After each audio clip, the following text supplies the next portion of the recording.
যোগ্য নয়, তুই ওকে ছেড়ে দে, তুই আরো ভালো পেয়ে যাবি। সেটাই ভাবছি। ঠিক বলেছো মৌ, আমার সাথে তোমার থাকাটা একদমই উচিত না।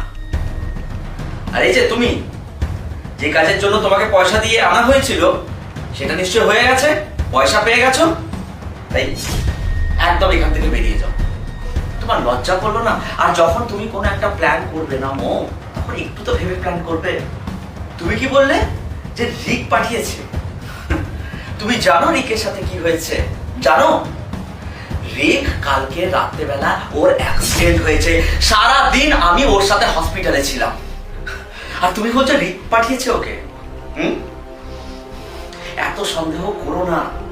তুমি কি ভাবলে যে ওকে পাঠিয়ে দিলে আমি যে কোনো মেয়ের সাথে শুয়ে পড়বো? মানছি আমি ভুল করেছি, আমি জানি না আমি এগুলো না বুঝে করেছি। আমি ভেবেছিলাম তুমি আমার সাথে চিট করছো। আমি তোমাকে চিট করবো? তুমি হয়তো জানো না মৌ, যে আমি তোমাকে অনেক বেশি ভালোবাসি, আর যে কোনো মেয়ের সাথে আমি এভাবে শুয়ে পড়তে পারবো না। আমি তোমাকে ভালোবাসি মৌ, ঠিক আছে?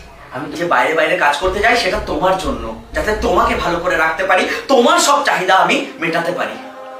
কিন্তু তুমি কোনোদিন আমাকে বুঝলেই না।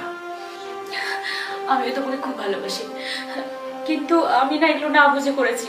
জানি না আমার মাথায় কি চলছিল, কিন্তু বিশ্বাস করো আমি এরপর থেকে আর কোনোদিনও তোমাকে সন্দেহ করবো না। তুমি আমাকে প্লিজ ক্ষমা করে দাও।